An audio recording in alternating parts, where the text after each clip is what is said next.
요한복음 15장 1절에서 6절까지 말씀입니다. 세번역 신약 165쪽에 있습니다.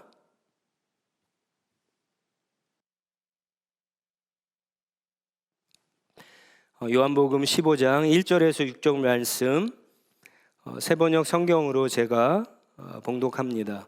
나는 참 포도나무요 내 아버지는 농부이시다. 내게 붙어 있으면서도 열매를 맺지 못하는 가지는 아버지께서 다 잘라버리시고 열매를 맺는 가지는 더 많은 열매를 맺게 하시려고 손질하신다. 너희는 내가 너희에게 말한 그 말로 말미암아 이미 깨끗하게 돼 있다. 내 안에 머물러 있어라. 그리하면 나도 너희 안에 머물러 있겠다. 가지가 포도나무에 붙어 있지 아니하면 스스로 열매를 맺을 수 없는 것과 같이 너희도 내 안에 머물러 있지 아니하면 열매를 맺을 수 없다. 나는 포도나무요 너희는 가지이다. 사람이 내 안에 머물러 있고 내가 그 안에 머물러 있으면 그는 많은 열매를 맺는다. 너희는 나를 떠나서는 아무것도 할 수 없다. 사람이 내 안에 머물러 있지 아니하면 그는 쓸모없는 가지처럼 버림을 받아서 말라버린다. 사람들이 그것을 모아다가 불에 던져서 태워버린다. 아멘. 네, 오늘도 예배 참석하는 모든 분들 다시 한번 주님의 이름으로 환영하고 축복합니다. 우리 캐나다는 다른 나라들보다도 특별히 코로나의 끝이 이제 조금씩 보이는 것 같습니다. 우리 함께 모여서 마음껏 주님을 찬양하고 예배할 그 날을 기대하면서 여러분들 조금 더 인내하시고 우리 성도들 가운데 어렵고 힘든 분들이 없나 한번 돌아봐 주시고 같이 기도도 해주시고 그래서 우리가 함께 모여 예배드리는 날 다 같이 모여서 주님 앞에 기쁨으로 감사함으로 그런 날이 빨리 오기를 준비하고 소망합니다. 성령님과 함께 손잡고 걷기 시리즈 6번째 시간인데요. 성령님이 우리 가운데 하시는 가장 중요한 일에 대해서 오늘 말씀을 나누도록 하겠습니다. 호랑이는 죽어서 가죽을 남기고 사람은 죽어서 이름을 남긴다는 말이 있죠. 근데 오늘 말씀해 보면 성경은요, 한 걸음 더 나아가서 사람은 열매를 남겨야 한다라고 그렇게 이야기합니다. 오늘 말씀해 보면 예수님은 나는 참 포도나무요 내 아버지 하나님은 농부다라고 말씀하십니다. 또 5절에는 이 말씀을 듣고 있는 비유를 듣고 있는 제자들에게 너희는 포도나무에 붙어 있는 가지라고 이야기합니다. 너무나 잘 아는 비유인데요. 이 본문의 말씀을 읽어보면 포도나무에는 두 종류의 가지가 있음을 알게 됩니다. 하나는 열매를 맺는 가지이고요. 또 하나는 열매를 맺지 못하는 가지입니다. 여러분 사과나무든 포도나무든 이렇게 가지를 쭉 보면 여러분 애플 피킹 가서도 보셨겠지만 가지라고 해서 다 사과가 달려있는 것은 아니거든요. 그러니까 이 포도나무에도 마찬가지죠. 열매가 있는 가지가 있고 열매가 없는 가지가 있습니다. 2절에 보면은 예수님께 붙어 있으면서도 열매를 맺지 못하는 가지가 있다고 예수님이 말씀하시죠. 이 말은 열매를 맺지 못하는 가지는 가짜라고 하는 거예요. 가짜 신자예요. 반면에 열매를 맺는 가지는 진짜죠. 진짜 신자입니다. 그래서 하나님은 진짜와 가짜를 구별하시죠. 그래서 가짜를 나중에 다 잘라버리시고 불에 던져 태우신다고 이야기합니다. 잔인합니까? 왜 하나님이 그러실까요? 여러분 한번 이렇게 생각해 보세요. 여러분이 농부예요. 여러분이 포도나무를 심으면 그런 포도나무를 심는 농부라고 한다면 여러분 왜 포도나무를 심죠?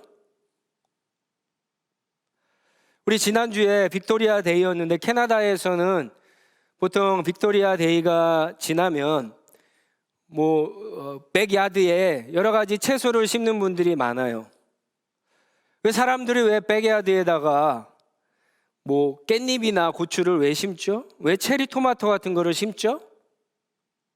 백야드를 갖다가 예쁘게 꾸미려고, 보기 좋게 하려고, 잔재를 심는 것보다 관리하기가 편하기 때문에? 아닙니다. 깻잎이나 고추를 먹기 위해서 그렇죠. 체리 토마토를 얻기 위해서 심는 겁니다. 마찬가지예요. 하나님이 포도나무 예수 그리스도를 이 땅에 심으신 이유는 우리가 접붙임을 받아서 가지가 되고 그 가지를 통해서 열매를 얻기 위해서 포도나무를 심으시는 거예요. 따라서 저와 여러분들은요, 열매를 맺어야 합니다. 우리의 신앙생활이 그냥 가지만 자라고 있거나 아니면 잎만 무성한 포도나무 가지가 되어서는 안 됩니다. 반드시 해도 되고 해도 안 해도 되고 이런 것이 아니라 반드시 열매를 맺어야 됩니다. 자, 열매를 맺기 위해서 그러면 어떻게 해야 될까? 그리고 우리가 맺어야 되는 열매는 무슨 열매일까? 4절에 보시면 참포도나무이신 예수님이 예수님 안에 머물러 있어야 한다라고 그렇게 이야기하죠.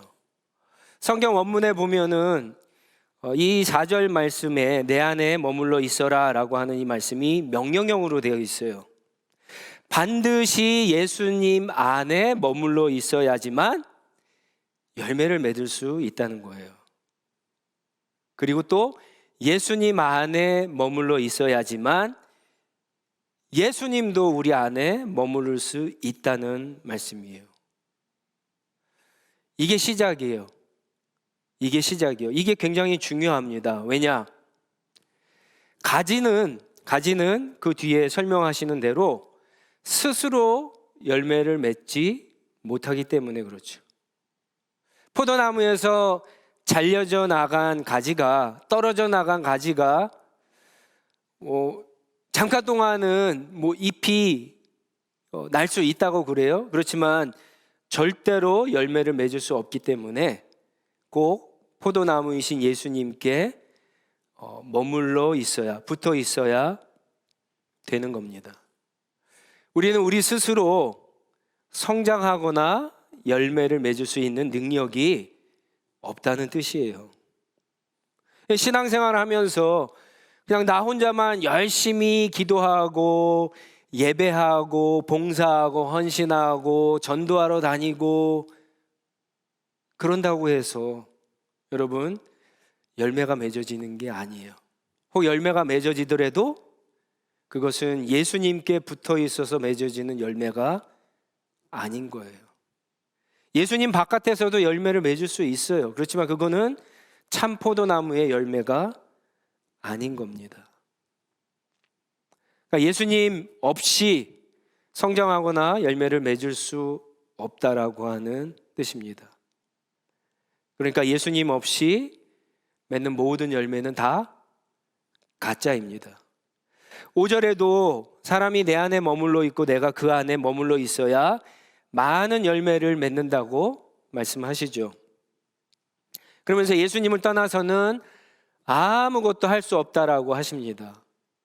우리의 신앙의 성장과 열매에 필요한 모든 어떤 영양분, 포도나무 가지로 비유하면 어떤 진액, 어떤 에너지, 이런 모든 것들이 다 예수님으로부터 온다라고 하는 말씀이에요. 그러니까 예수님께 붙어져 있는 가지인가가 중요하고요. 그리고 이 4절에 내 안에 머물러 있어라 라고 하는 이 말씀에서 우리가 또 한 가지 알아야 될 것은 세번역 성경에는 머물러 있어라 그렇게 이야기하고 있는데 이 말은 말 그대로 그냥 한번 예수님과 접촉했다고 만났다고 해서 관계를 맺었다고 해서 열매를 맺는 게 아니다라고 하는 거예요. 포도나무 가지가 포도나무에서 붙어 있으면 그게 계속해서 지속적으로 그렇게 되어야지만 한다는 거예요. 예수님과 계속한 어떤 만남, 사귐이 우리 가운데 있어야 된다라고 하는 말씀입니다. 여러분, 한번 예수님으로부터 은혜를 받았다고 해서 열매가 맺어지는 것은 아니에요. 예수님이 왜 포도나무의 비유를 이야기하셨는가 좀 생각해 볼 필요가 있어요. 한 번으로 그렇게 되지 않습니다. 우리 주변에 그런 사람이 없어요. 교회 역사에 그런 사람이 없어요. 하나님과 계속된 사귐을 통해서 지속적으로 어떤 은혜의 원천이신 하나님과 예수 그리스도로부터 은혜를 계속해서 받아야지만 그런 영양분, 자양분, 어떤 진액을, 에너지를 받아야지만 가진 우리의 삶에 하나님이 기뻐하시는 열매가 맺어진다라고 하는 거예요. 어떤 분들은 예수님께 붙어만 있어야 저절로 열매가 맺어지지 않나요? 라고 오해하는 분들도 있는데 2절 말씀에 예수님이 분명히 말씀하시죠. 예수님께 붙어 있으면서도 열매를 맺지 못하는 사람이 있다, 가지가 있다라고 얘기하는데 왜 이런 일이 생길까요? 이게 무슨 뜻일까요? 좀 오해해서는 안 되는 게 여기에서 붙어 있다라고 하는 이 말은 예수님과 조금 어려운데 존재론적으로 이렇게 붙어 있다라고 하는 말이 아니에요. 예수님과 어떤 친밀하게 이렇게 가까이 붙어 있는 관계를 이야기하는 게 아니에요. 그냥 장소적으로 어떤 그냥 소속감에 의해서 이렇게 같이 붙어 있다라고 하는 말이에요. 제가 대학교 때 신학을 공부할 때 저와 같이 공부하던 친구들이 50명이 있었어요. 그 중에서 지금까지 연락하고 교제하는 친구들은 한 5, 6명 정도밖에 안 되는 것 같아요. 나머지는 이름도 생각이 안 나고요. 아마 이제 뭐 30년이 됐으니까, 지났으니까 만나도 아마 얼굴도 알아보지 못하는 친구들도 있을 거예요. 같은 학번이고 같은 클래스에서 공부했는데도 불구하고 여러분 어떻게 사귀었느냐에 따라 깊은 친구가 되기도 하고 그냥 동창이 되기도 하는 거예요. 예수님께 그냥 붙어 있으면서도 그 관계가 깊지 않고 오늘 말씀에 의하면 가짜 관계에 이어서 열매를 맺지 못하는 대표적인 사람이 사실은 예수님 무리 가운데 있죠. 가룟 유다예요, 그게. 오늘 이 말씀을 하고 있는 이 자리에 사실 가룟 유다는 없어요. 벌써 예수님을 팔기 위해서 제사장을 만나러 갔기 때문에 없어요. 근데 예수님은 지금 제자들에게 이 말씀을 하시면서 가룟 유다를 염두에 두고 말씀하시는 거예요. 수많은 사람들이 예수님의 제자가 되기를 원했어요. 예수님은 기도하는 가운데 12명을 뽑으셨어요. 가룟 유다는 그것만 해도 하나님의 엄청난 은혜를 받은 사람이었는데 여러분 변하지 않았어요. 그는 진짜가 아니라 가짜였어요. 열매를 맺지 못했고 결국은 나중에 완전히 참 포도나무이신 예수님으로부터 잘려나가게 됩니다.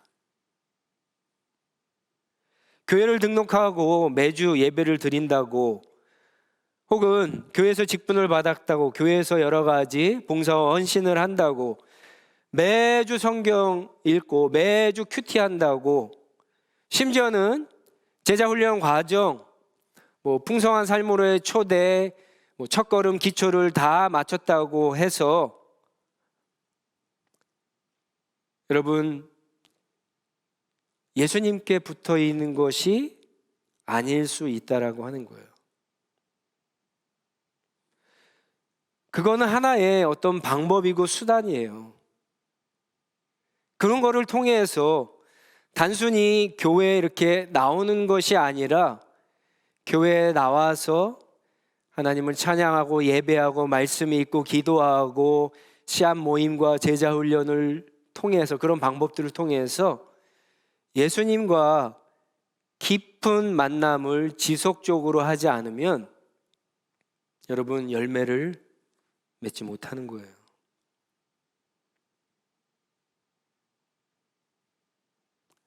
가짜가 되는 거예요. 우리는 신앙생활하면서 가끔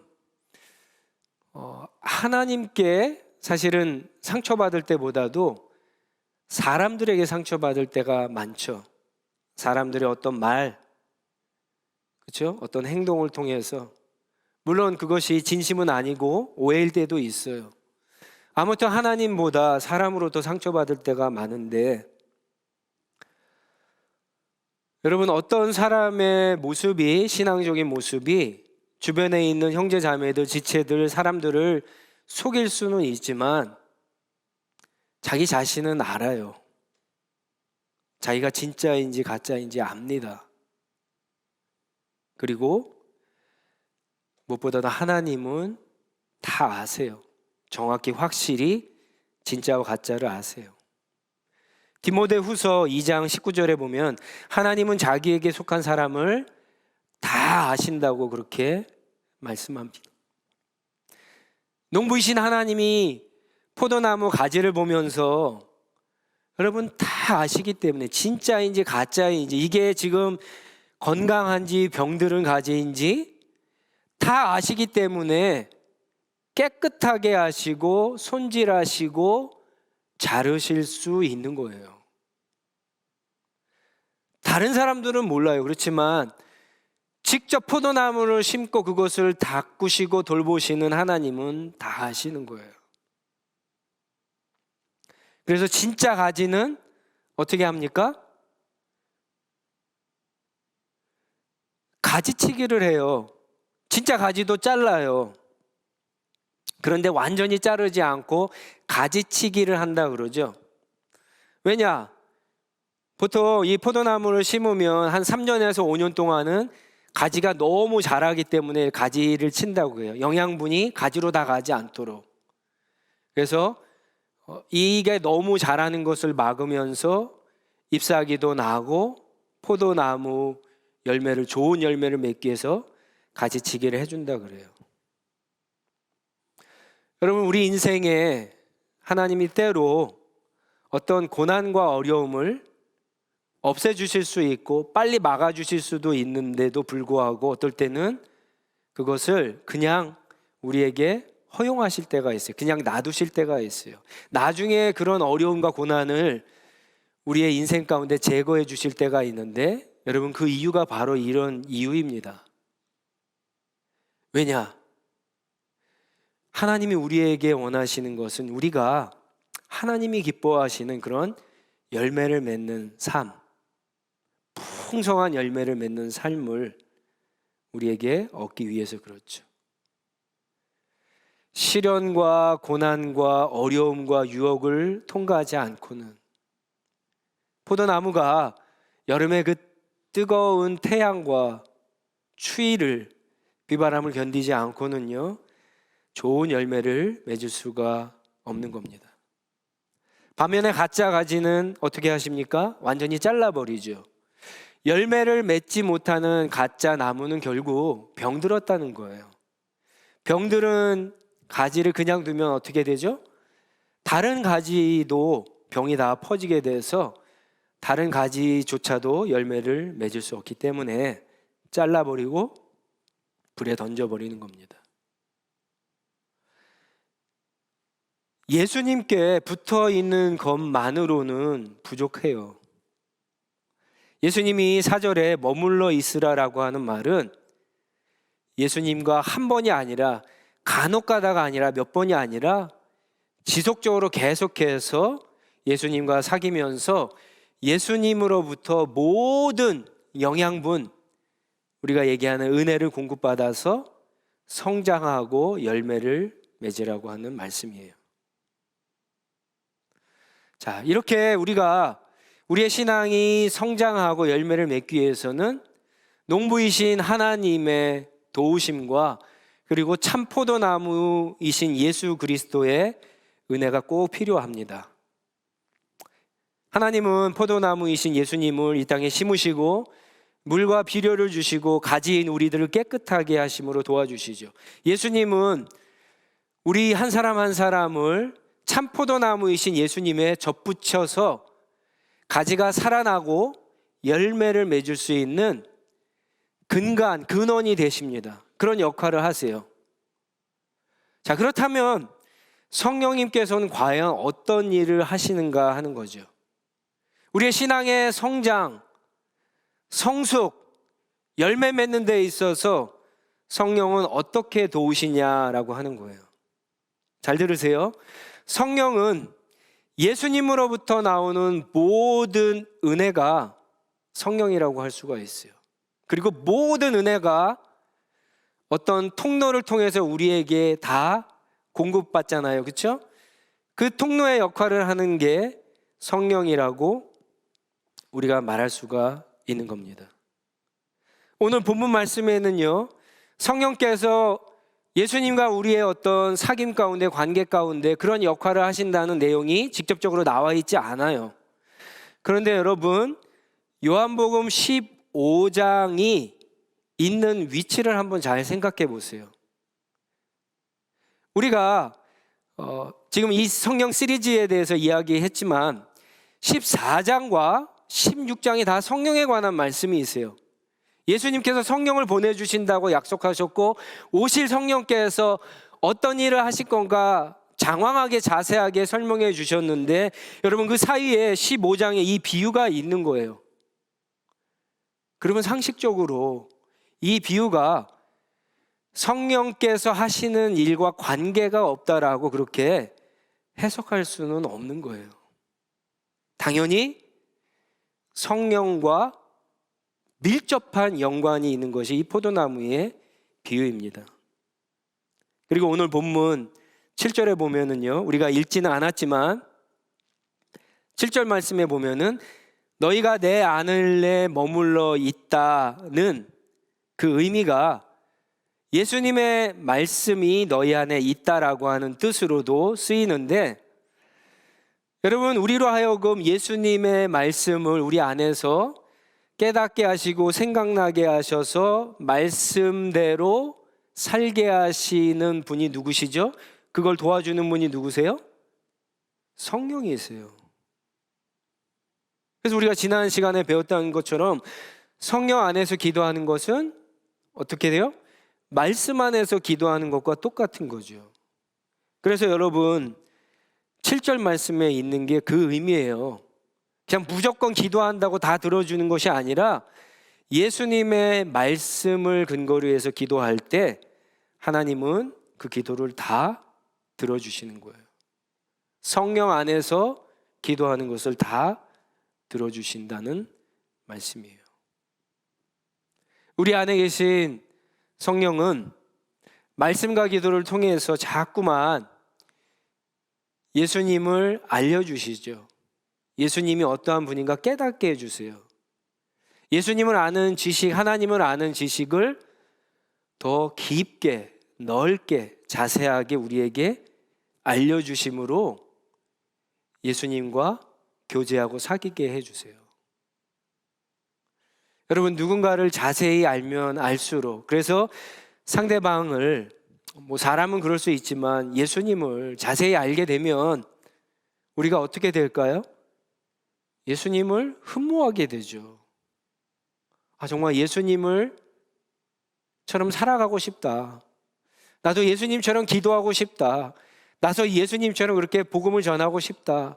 나도 예수님처럼 그렇게 구제하고 긍휼을 베풀고 사람들을 섬기며 살고 싶다. 이런 마음들을 주시죠.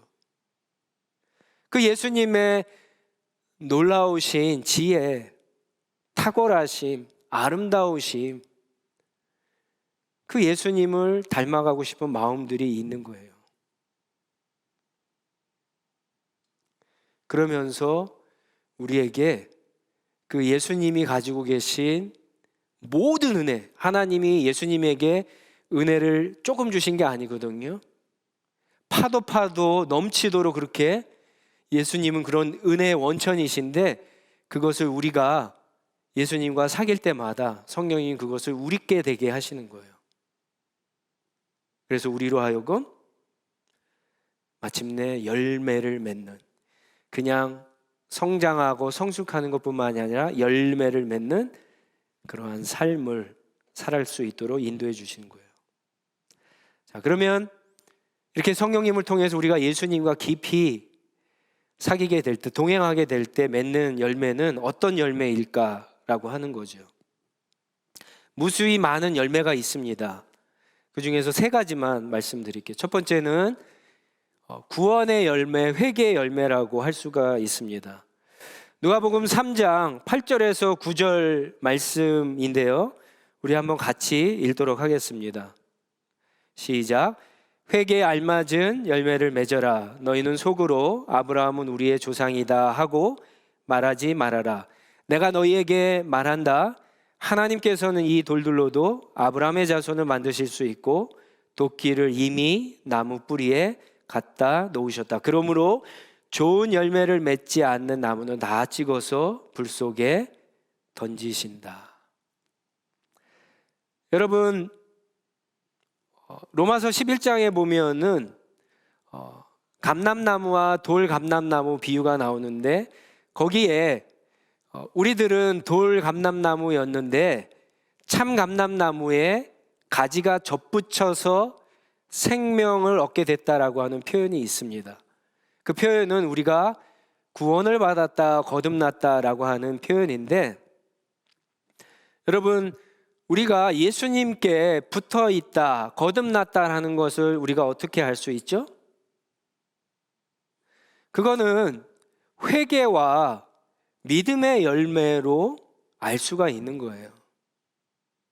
거듭나지 않은 사람은, 예수님의 가지가 되지 않은 사람은요, 여러분, 회개할 수 있는 마음이 생기질 않아요. 예수 그리스도를 의지하고 신뢰하고 믿는 마음이 생기지가 않아요. 자신이 하나님 앞에서 영원히 죽어 마땅할 죄인이라고 하는 사실을 전혀 깨달을 수가 없어요. 그런데 여러분, 어느 날 이제 신앙생활을 시작했어요. 자꾸 복음을 듣습니다. 그러다 어느 순간에 내가 하나님 앞에서 얼마나 큰 죄인이고 이 죄가 단순히 가볍지 않고 영원히 죽어도 마땅한 죄인인 것을 깨달을 때 하나님 앞에 그때 비로소 회개가 나오죠. 그리고 이 죄를 해결할 수 있는 방법은 나의 열심, 나의 공로가 아니라 하나님께서 우리에게 보내주신 하나님의 아들 예수 그리스도, 우리의 구원자이시고 주인이신 그분을 믿을 때만 이 죄를 용서받을 수 있고 구원받을 수 있다는 그 믿음이 생길 때, 여러분, 그 믿음이 생길 때, 이 회개가 나올 때 우리가 비로소 나는 거듭났구나, 나는 이제 참 포도나무이신 예수님의 가지가 되었구나 알 수가 있게 되는 거예요. 첫 번째 열매는 반드시 회개의 열매, 구원의 열매로 나타나게 되어 있어요. 두 번째는 영광의 열매라고 그렇게 이름 붙이고 싶습니다. 로마서 7장 4절 말씀인데 한번 같이 읽겠습니다. 나의 형제 자매 여러분, 그러므로 여러분도 그리스도의 몸으로 말미암아 율법에 대해서는 죽임을 당했습니다.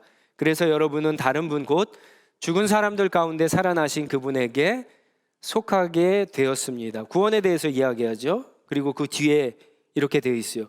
그것은 우리가 하나님을 위하여 열매를 맺게 하기 위함입니다.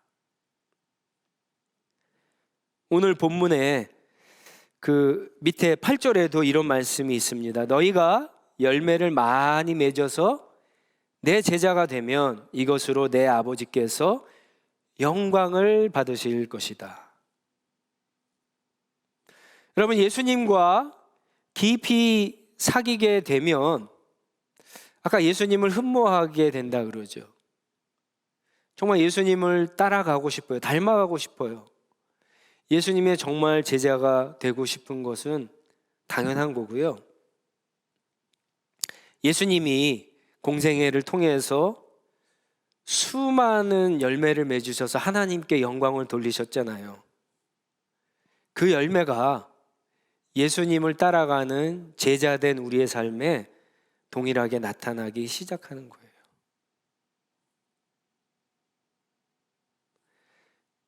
그럼 그 열매를, 이 영광의 열매가 어떤 열매인지 여러분 짐작할 수 있겠죠.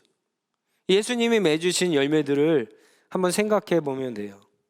예수님은 복음을 전해서 영혼 구원의 열매를 맺으셨죠.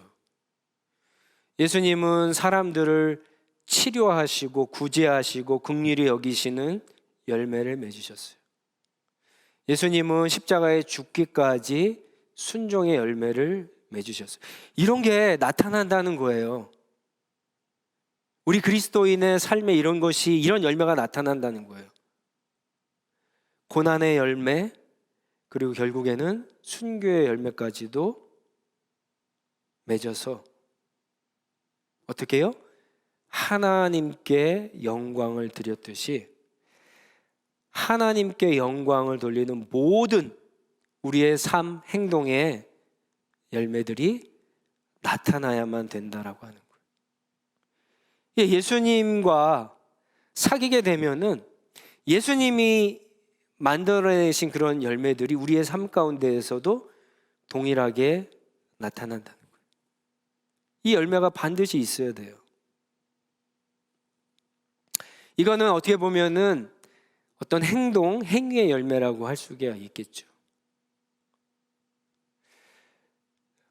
보이지 않는 열매도 있어요. 그렇지만 여러분 오해하면 안 되는 게 반드시 그리스도인의 삶에서는요, 그 열매가 어떤 행함으로, 행동으로 나타나게 되어 있습니다. 마지막으로는 우리가 잘 아는 것처럼 성령의 열매죠. 오늘 본문 말씀에 의하면은 사랑의 열매라고도 할 수가 있습니다. 갈라디아서 5장 22절 23절에 보면 성령의 열매는 사랑과 기쁨과 화평과 인내와 친절과 선함과 신실과 온유와 절제입니다. 그렇게 이야기하고 있죠. 성령을 통해서 예수님과 깊이 사귀게 되면 결국은 성령이 충만해지잖아요. 그래서 맺어지는 열매는 성령의 열매가 당연한 거예요. 이 열매가 맺어지지 않을 수가 없는 거예요. 만약에 여러분 성령의 열매가 나타나지 않는 사람은요, 성령의 사람이 아니에요. 그리스도와 온전한 사귐을 갖고 있는 것이 아닙니다.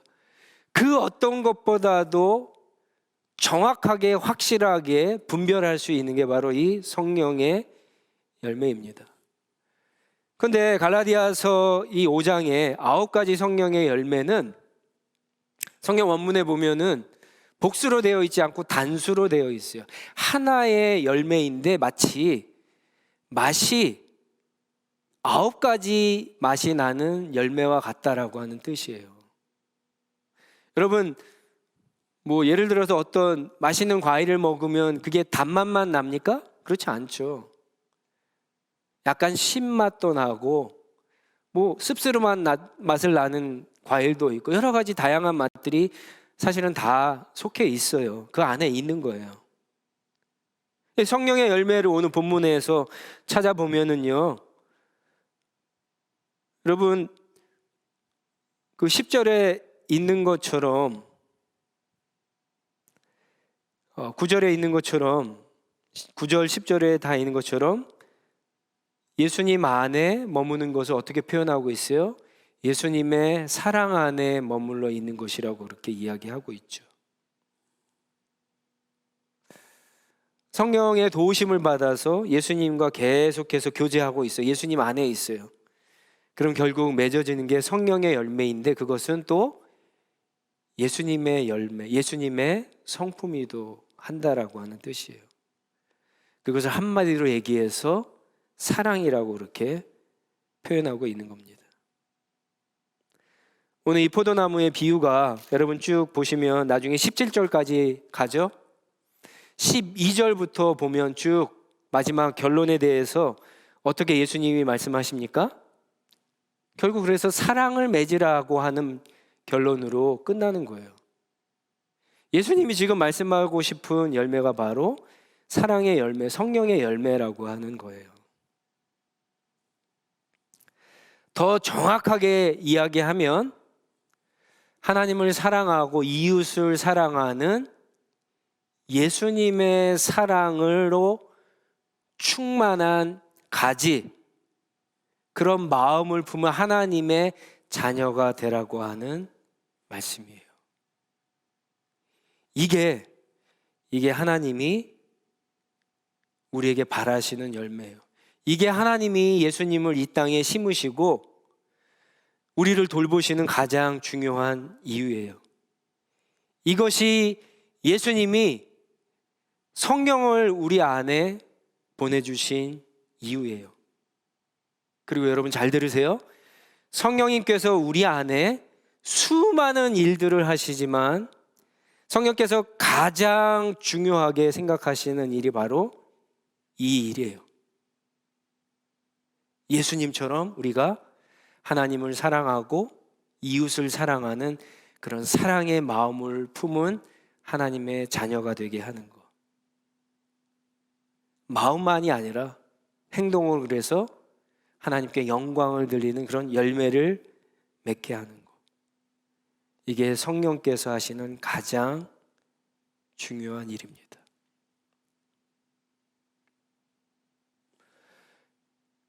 여러분들은 어떠세요? 여러분들은 어떤 열매를 맺고 계십니까? 아니, 열매를 맺고 계시는가요? 아니면 혹시 가지만 계속 뻗어나가고 있지 않나요? 이파리만 무성하지 않나요? 여러분, 열매를 맺으셔야 돼요. 열매를 아직 맺지 못하고 있다면 여러분들은 어떤 열매, 무슨 열매를 기대하며 여러분 신앙생활하고 있으신가요? 그리고 또 하나 체크해 볼 것은 우리가 지금 이대로 신앙생활 한다면 과연 하나님이 우리에게 원하시는 그 열매를 우리 삶에 맺을 수 있을까 없을까? 여러분 생각해 보셔야 돼요. 예수님은 우리에게 너희가 나를 떠나서는 아무것도 할 수 없다라고 말씀하셨어요. 예수님은 우리에게 내 안에 머물러 있어라. 나와 깊이 사귀고 교제해야지만 열매를 맺을 수 있다라고 그렇게 말씀하십니다. 우리 안에 계신 성령님은 저와 여러분들을 무엇보다도 성장하고 예수님과 하나님이 원하시는 이 열매를 맺게 하는데 집중적으로 일하시고 사역하시는 분이세요. 저와 여러분들이 이 열매를 맺을 수 있기를, 조금이 아니라 더 풍성히 맺을 수 있기를 간절히 주님의 이름으로 부탁드립니다. 한번 같이 기도하겠습니다.